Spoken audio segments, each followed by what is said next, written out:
This 1930s red brick arts and crafts family house is typical of Parktown North, a suburb laid out in the 1920s for an emergent middle class aspiring to an idealized contemporary European vision. Gradual suburban densification means the house is now on the corner of a busy road lined with shops and restaurants. The challenge was to adapt this house for a commercial purpose better suited to its location without losing its heritage charm and domestic scale. With the arts and crafts movement as inspiration, we explored our own idealized vision of a workplace, a home away from home. We focused on two ideal typologies, the house and the barn, familiar to every child with a crayon and often interchangeable.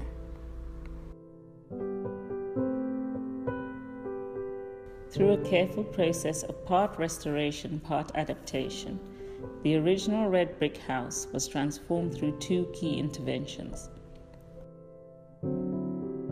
Firstly, the original kitchen scullery and passage were combined to form a large central kitchen and social area, the new heart of the home office, complete with a hearth and wood-burning fireplace.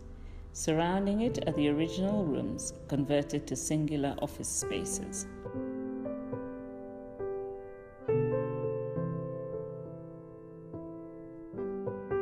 Secondly, a faceted pitched red box was added in the southeast corner of the original house, completing the fourth corner of the plan and making a large boardroom space.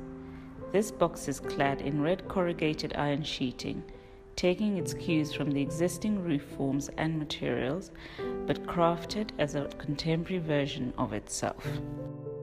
Throughout, the arts and crafts emphasis on materials and workmanship is retained. Original details such as the lead windows and pressed steel ceilings being carefully preserved and restored. The final result is a picture-perfect home office. A barn is ostensibly an agricultural structure that contains or houses farming equipment, animals, and the like. Similarly, this barn is a container, but of the existing outbuildings in place of hay and animals. It is a simple timber portal frame structure that encapsulates the old garage and storeroom, turning a motley collection of existing structures into a beautiful double volume, with a boardroom, kitchenette, and dining room at ground level and a large studio volume above.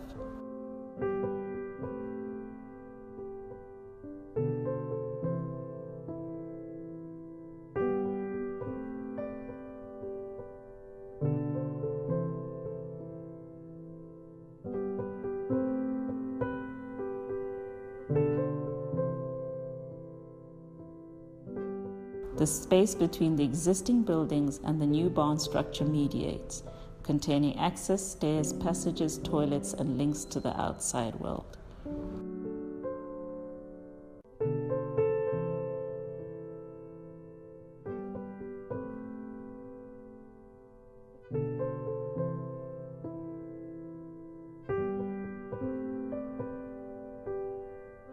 The frame structure is clad internally with pine plywood and plasterboard, and externally with translucent sheeting.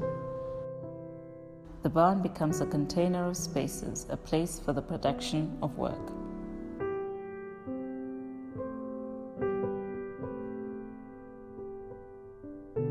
Finally, the house and barn are set in a garden tended with the same care as the buildings. The colors and massing of the plants reference arts and crafts gardeners such as Gertrude Jekyll.